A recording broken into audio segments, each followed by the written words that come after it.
Hola a todos, bienvenidos a Gracia más Gracia. Me complace poder estar acompañado en esta ocasión por mi papá. Saludos, papá, ¿cómo estás? Mucho gusto, un saludo a todos y a ti, David, allá en el sureste de México. Gracias. Bueno, vamos a considerar el día de hoy Primera de Pedro 1 del 17 al 21. Si no has visto los estudios sobre los primeros 16 versículos de esta epístola, te animamos a hacerlo. Y hoy queremos ver capítulo 1 versículos 17 a 21. ¿Hay algo que quieras comentar, alguna generalidad que nos ayudaría antes de ver esta porción versículo por versículo? Bueno, nada más considerar la expresión en el versículo 16, toda vuestra manera de vivir. Y en el versículo 17 vamos a ver entonces el tiempo de nuestra peregrinación. Y lo que vamos a ver ahorita es entonces en una manera global cómo debe ser la manera de vivir. A veces se traduce la conversación del creyente, tiene que ver con sus palabras, sus pensamientos, sus obras, sus hechos en la vida. Por eso la consideración global de su vida, todo el tiempo de su peregrinación. Muy bien, sí, eso es algo que debemos recalcar al considerar esta sección, porque los que hemos leído este pasaje atesoramos mucho los versículos 18 a 20, porque nos hablan acerca de nuestro Señor y de lo que Él padeció, pero siempre queremos eh, poder ver el entorno, el contexto en el que está ese pasaje. O sea, preguntarnos, sí, es bueno poder valorar y apreciar lo que nos dice acerca de sus padecimientos, pero ¿por qué lo está mencionando aquí? Creo que estarías de acuerdo que aquí los sufrimientos de Jesucristo están vinculados con la santidad, porque ese es el tema que venimos viendo desde el versículo número 13. ¿Estás de acuerdo?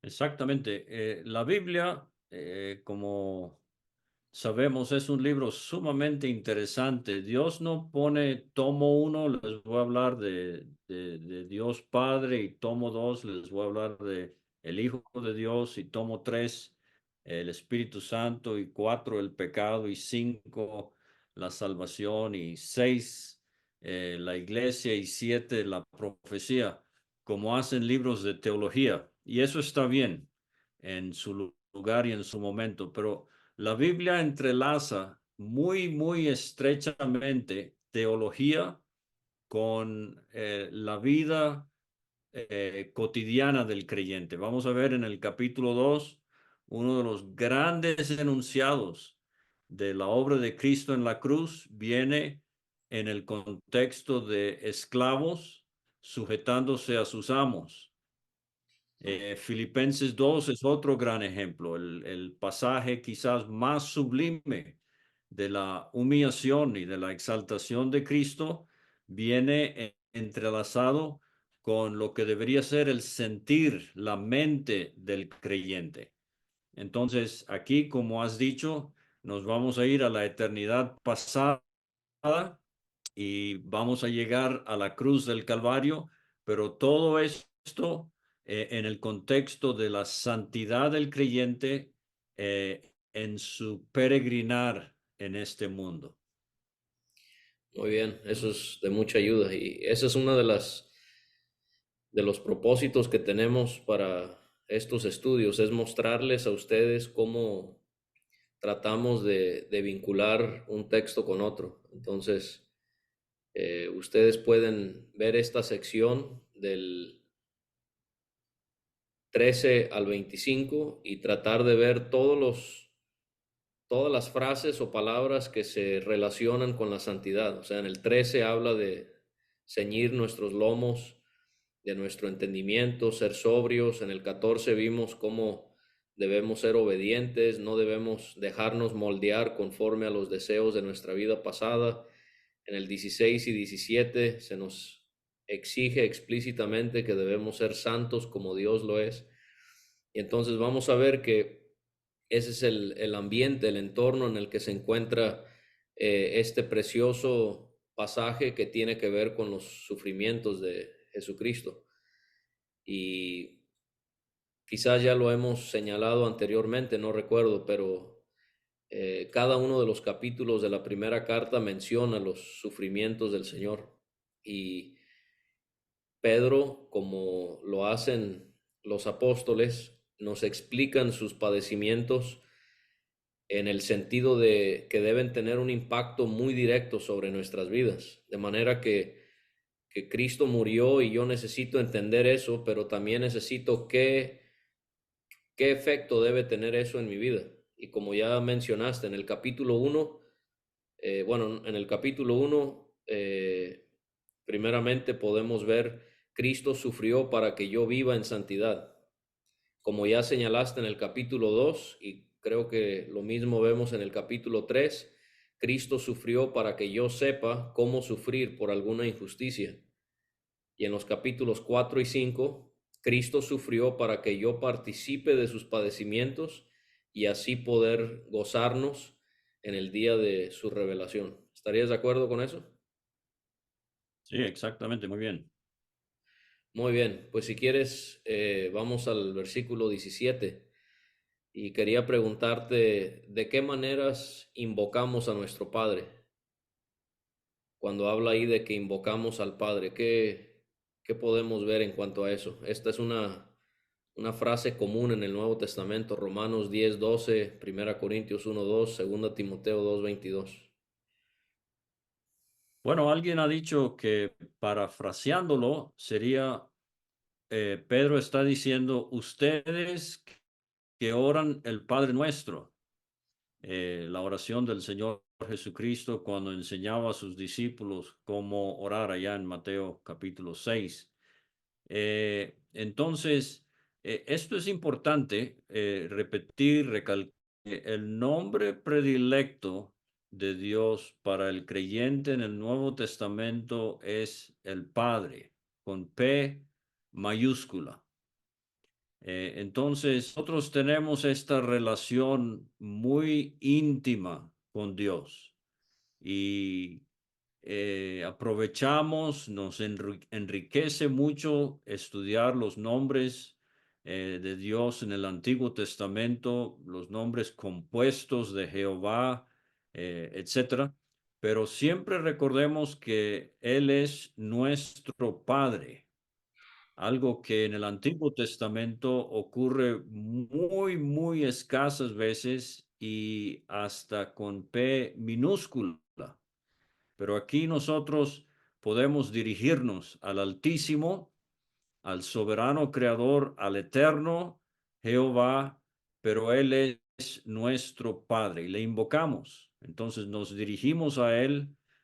Aquí si invocáis, eh, quizás la fuerza de esta expresión es más bien debido al hecho de que ustedes le invocan como Padre. Recuerden que Él no hace acepción de personas y Él no solamente es Padre, pero Él es juez y lo vamos a ir viendo. Pero no sé si tenías otro pensamiento en mente. No, no, creo que eso está muy claro y nos ayuda a entender el por qué él habla de esto. Y no sé si quieras mencionar más o si seguimos en cuanto a por qué él menciona a Dios, que él juzga sin hacer acepción de personas al considerar nuestras obras. Primera de Pedro realmente es una de las epístolas más teológicas en el sentido estricto de las referencias que hace a Dios. Si no hay tiempo para hacerlo ahorita, pero uno haría bien en leer la epístola y subrayar cada vez que se menciona a Dios. Aquí Él es nuestro Padre y al terminar este capítulo, en la siguiente entrega vamos a ver que para poder llamarle Padre tuvimos que nacer de nuevo, el gran tema de la regeneración, porque éramos criaturas de Él, pero desde el momento de la salvación fuimos adoptados sus hijos. Ahora, entonces, eh, el que sin acepción de personas juzga según la obra de cada uno. Es importante ver que juzga según la obra en singular. No es que Él esté al pendiente de cada evento en nuestras vidas, y lo está, pero aquí el énfasis, como ya he mencionado, es la vida en general del creyente, la obra de cada uno. Entonces, es algo individual, es algo específico, pero el Dios que no hace acepción de personas, o sea, el Dios que juzga a los paganos por haberle rechazado, es el Dios que es nuestro Padre. Entonces esto debe tener profunda influencia en la manera en que vivimos, porque Él no nos va a favorecer porque seamos salvos. El pecado es pecado y Él disciplina, claro, en un aspecto judicial para el incrédulo, pero también el aspecto parental o filial, familiar, está en mente aquí cuando somos sus hijos y Él es nuestro Padre. Excelente. Entonces esto le habrá consolado, ¿no? A estos creyentes perseguidos, saber que aquel Padre a quien ellos invocaban, era el mismo Dios que juzgaba sin hacer acepción de personas a aquellos que les estaban causando grandes males. Quizás Sí, y podemos... de nuevo, No, no, adelante. se ha dicho, yo como creyente, tengo mucho consuelo en saber que cuando cometo un error, el juez es mi padre, pero a la misma vez debo vivir, como vamos a ver en un momento, con un temor reverencial, con un respeto a Dios, porque el padre, mi padre, es el juez. Entonces, las dos caras de la moneda deberían infundir en mí ese aliciente para vivir una vida que le sea de agrado. Muy bien. Sí, no sé qué pienses, pero cuando yo leí este versículo y tratamos de ver las dos partes, que el Dios es el que juzga sin acepción de personas la obra de cada uno, y después lo dirige a los cristianos, conducíos en temor todo el tiempo de vuestra peregrinación. ¿No crees que aquí en la carta de Pedro hay mucho énfasis en el hecho de que no porque cristianos estaban sufriendo persecución, eso les era de justificación para actuar de alguna manera reprobable? ¿No? ¿No ves eso a lo largo de la carta? Exacto, sí. Sí, No hay excusa. Lo que estamos viendo aquí es que no hay excusa para pecar. Una, por el temor que debemos tener a nuestro Padre y como vamos a ver, por el costo que le costamos a Él en la obra que hizo su Hijo a nuestro favor. perfecto. ¿Hay algo más que quieras recalcar acerca de que debemos conducirnos en temor durante el tiempo de nuestra peregrinación, o quieres pasar al 18? Sí, bueno, es nuestro Padre y nuestro temor no es el miedo de que Él vaya a desbordar su ira sobre nosotros, como lo va a hacer con los incrédulos, pero este temor aquí es el temor de ofenderle. O sea, no es tanto lo que él me haga a mí, sino lo que yo pueda hacerle a él. De nuevo, porque él es mi padre y no quiero hacer absolutamente nada que lo ofenda. Muy bien. El tiempo de nuestra peregrinación, pues hemos hecho ya algunos paralelos entre el pueblo de Israel y lo que está escribiendo Pedro en esta epístola, así como ellos eh, peregrinaron desde Egipto hasta la tierra prometida. Nosotros también, desde el momento de la salvación, empezamos nuestra peregrinación hacia la gloria. O sea, somos, eh, lo que vemos aquí es el progreso del peregrino de Juan Bunyan, pero la pregunta es si estamos progresando. Sí, muy importante. Muy cierto. Bueno, quizás podemos pasar al 18. Sabéis, sabiendo que fuisteis rescatados. ¿Es esta palabra rescatados gramáticamente hablando el mismo término que emplea el Nuevo Testamento al hablar de redención? Sí, no es tanto el rescate de una piscina o alberca o el mar donde alguien se está ahogando. La palabra aquí es pagar un precio para liberar a alguien. Apenas antier recibí en mi WhatsApp la historia que leí cuando era niño, el folleto muy conocido del niñito que con mucha destreza se hizo un barquito de vela y pasaba horas con este velero en las aguas de la lluvia, en la calle y en pozos, etcétera. Y un día el barquito desapareció y él estaba muy, muy triste. Y un día pasando por una casa de empeño, vio su barquito a la venta en la vitrina y sobrecogido de emoción entró y pagó el precio para comprar lo que él había hecho. Y camino a casa, él se dijo, este barquito es dos veces mío. Lo hice y ahora lo compré.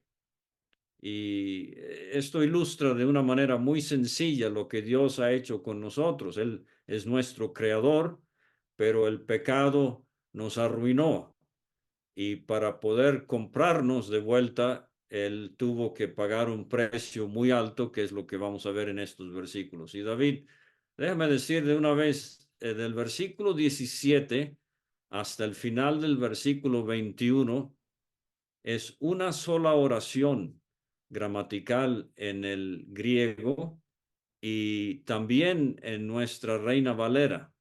El punto viene hasta el final del versículo 21 y lo hemos mencionado ya, pero Primera de Pedro realmente es escrito con un lenguaje muy trabajado, muy literario, muy rico.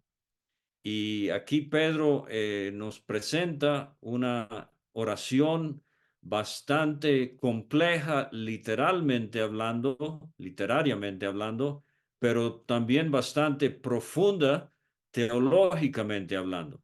Y la maravilla es que Pedro era un pescador y sin ofender a pescadores, porque yo de pesca no sé una papa, pero este hombre que fue tildado como del vulgo, a 30 años de haber conocido a Cristo, se ha convertido en un hombre cuyo intelecto el Espíritu Santo ha podido usar de una manera muy maravillosa y es un ejemplo para todo aquel que no tuvo oportunidad de estudios académicos, de que esto no sea excusa para no esmerarse en el estudio minucioso de la palabra de Dios. Sí, muy, muy cierto. Estaba pensando en esta palabra rescatados que tiene que ver con la redención y quizás sería bueno que los que estén mirando este video puedan leer la carta y puedan buscar otros términos que tienen que ver con la doctrina del Evangelio, de la salvación. Por ejemplo, en el capítulo 2 versículo 24 hay una alusión ahí a la justificación. O también pudieran notar cada vez que se hablan de los sufrimientos de Jesucristo, cuando habla de que Él sufrió por nosotros, que nos traería a la mente la doctrina de la sustitución. Siempre queremos estudiar el Evangelio y poder apreciar todo lo que tenemos en Cristo, y esto también nos previene de desviarnos por doctrinas erradas. Entonces aquí tenemos rescatados de vuestra vana, esta palabra que tiene que ver con algo que es vacío. Y ya mencionaste al inicio la frase ahí, manera de vivir. También sería bueno que los que nos están mirando puedan buscar cada una de las ocasiones en las que habla Pedro de nuestra manera de vivir, o también muchas veces aparece con la palabra conducta. Capítulo 1, versículo 15, capítulo 2, versículo 12, capítulo 3, versículo 1, y así sucesivamente, y aún en la segunda carta hay dos menciones de esta misma palabra. Entonces esto nos hace ver el hecho de que la obra de Jesucristo debe marcar muy, muy claramente nuestra conducta, nuestra vana manera, perdón, nuestra manera de vivir, la cual recibisteis de vuestros padres. ¿Qué aprendemos en cuanto a esta frase, en cuanto a al estudio del pecado? Bueno, en la superficie tenemos nuestro Padre con P mayúscula y aquí tenemos padres con P minúscula. Lo que recibimos de ellos espiritualmente no sirve, es vano, es vacío. Vana manera de vivir. Eso fue lo que heredamos de nuestros padres, espiritualmente hablando, la transmisión del pecado desde Adán. Pero como estamos viendo, tenemos un Padre que nos ha dado una vida que no es vacía, que sí vale la pena vivir. Y aquí va la manera de vivir. De nuevo, esto podría religiosidad y sus rituales vivían vidas vacías, pero también podemos pensar, y vamos a llegar al capítulo 4 con una descripción más clara de la vida de los paganos en todo su desenfreno inservible. Pero Dios nos ha rescatado, tanto judíos como gentiles, de esa vida. Perfecto, muy bien. Entonces, primero nos va a decir el Espíritu Santo a través de qué no fuimos rescatados. No, primero lo ve de una manera negativa y luego lo va a ver de una manera positiva en el 19. Negativamente hablando, no fuimos rescatados con cosas corruptibles como oro o plata. ¿Algo que quieras mencionar en cuanto a eso? Bueno, es posible que haya una alusión aquí a Éxodo 30 con el dinero de la redención, cuando cada israelita tenía que pagar medio ciclo conforme al ciclo del santuario. El ciclo del santuario en el tabernáculo sería la estimación que Dios tiene del valor de una vida. Obviamente nosotros no podemos completamente estimar lo que vale una vida. Cristo preguntó: ¿qué aprovechará al hombre si ganare todo el mundo y perdiere su alma? Entonces tenemos allí el valor incalculable del alma de cada persona, pero este rescate no se pudo con oro o con plata. Necesitó algo completamente diferente y de mucho más valor. Sí, muy, muy bien. Quería preguntarte, cuando mencionas eso de que esto puede ser una alusión al rescate, al pago del rescate en Éxodo. ¿Crees que por tanta mención de términos judíos de la ley, que esto nos puede llevar a pensar que la carta está dirigida principalmente a judíos? Esta es una tarea que pudieran hacer los que están mirando este video, tratar de ver todas las maneras en las que Pedro mostraría que su audiencia principalmente son judíos o no necesariamente. Bueno, eso es lo que enseñaba Juan Calvino y quién soy yo para discutir con él, pero más recientemente comentaristas se han abocado hacia el aspecto gentil, pero definitivamente creo que Pedro tiene en mente judíos esparcidos por lo que era Asia Menor, hoy Turquía, con esas provincias que vimos mencionadas en el versículo 1 y 2. Muy bien.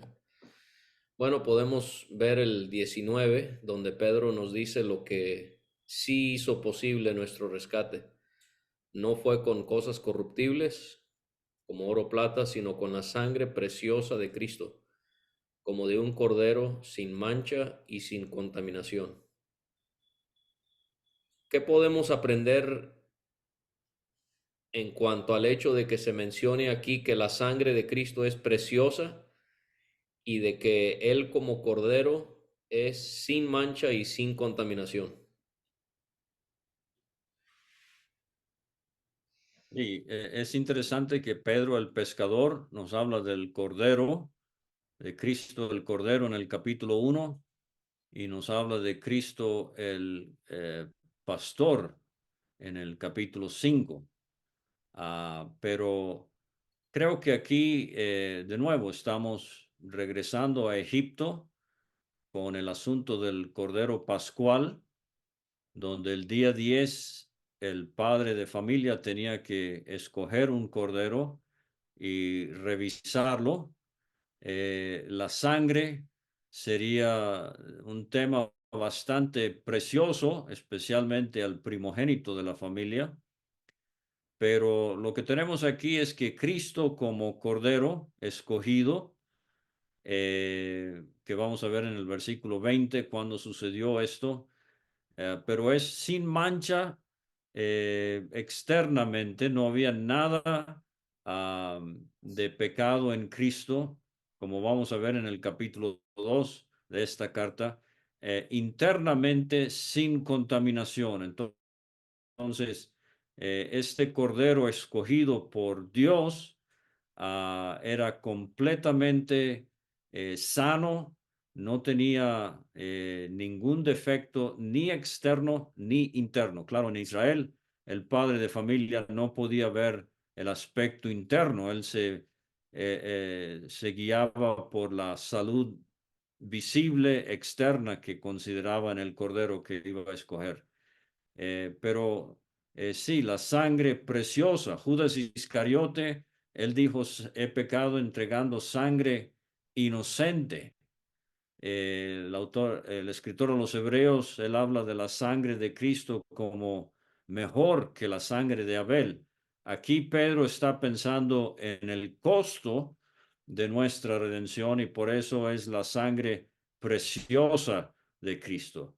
Mientras menos haya de algo, más el valor en la economía común. Entonces, si Cristo es el único, internamente y externamente perfecto, eso hace que su sangre sea de inestimable valor.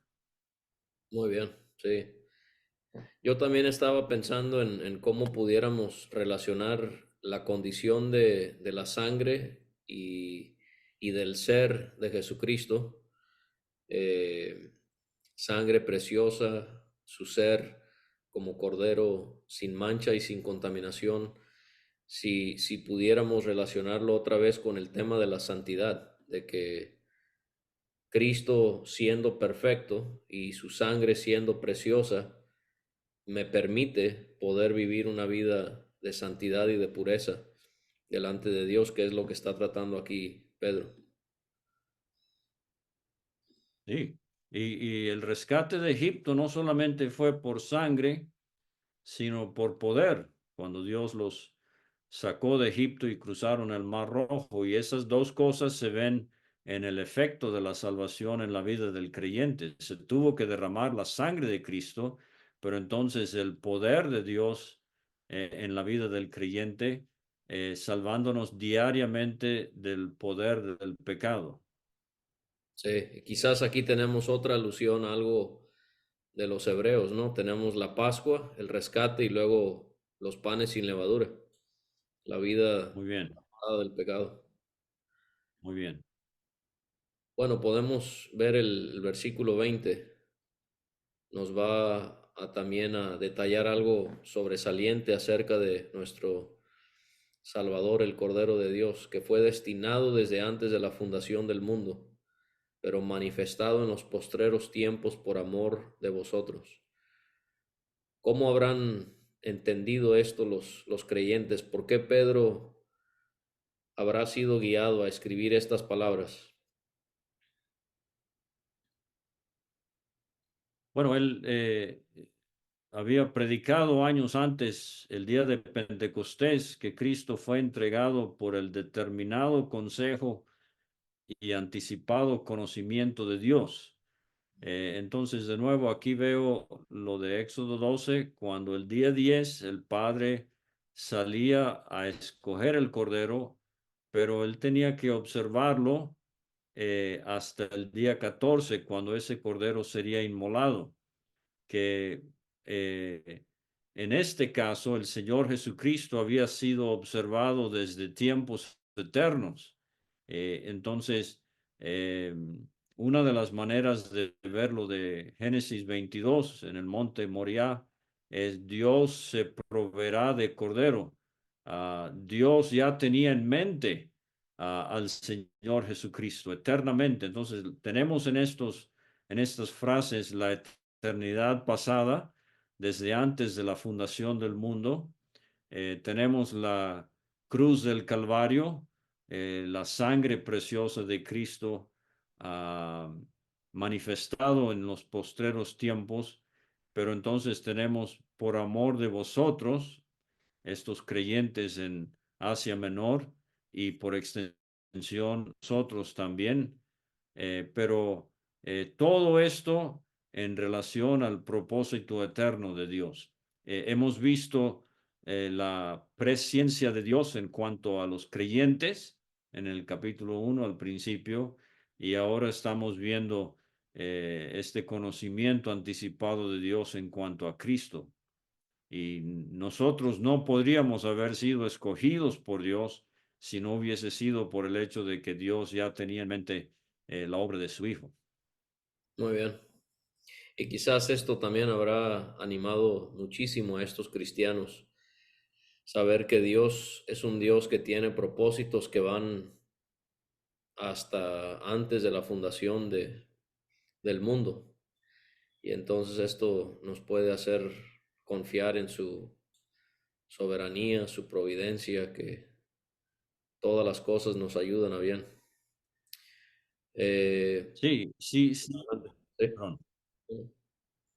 Si es que Nerón ha empezado o está por empezar su persecución de los creyentes en el año 68 de nuestra era, eh, estas frases ayudan a estos creyentes a entender que las cosas no suceden al azar y a Dios nadie lo sorprendió, nadie lo agarró desprevenidos, si puedo decirlo así.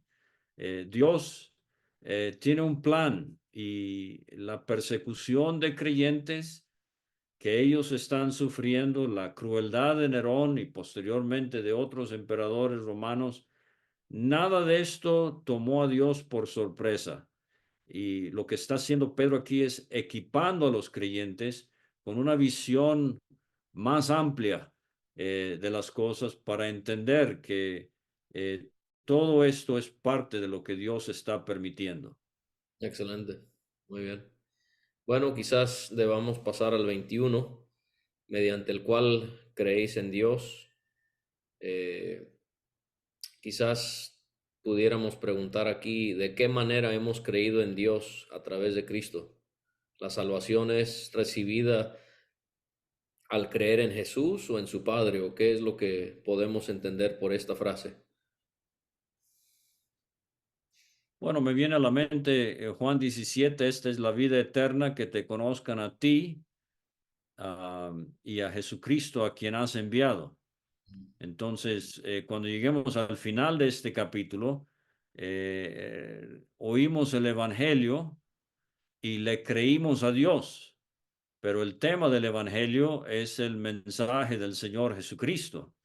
Entonces, al creer en Dios, estamos aceptando como verídico lo que Él dice, aquí específicamente acerca de la muerte y resurrección y glorificación del Señor Jesucristo. Muy bien.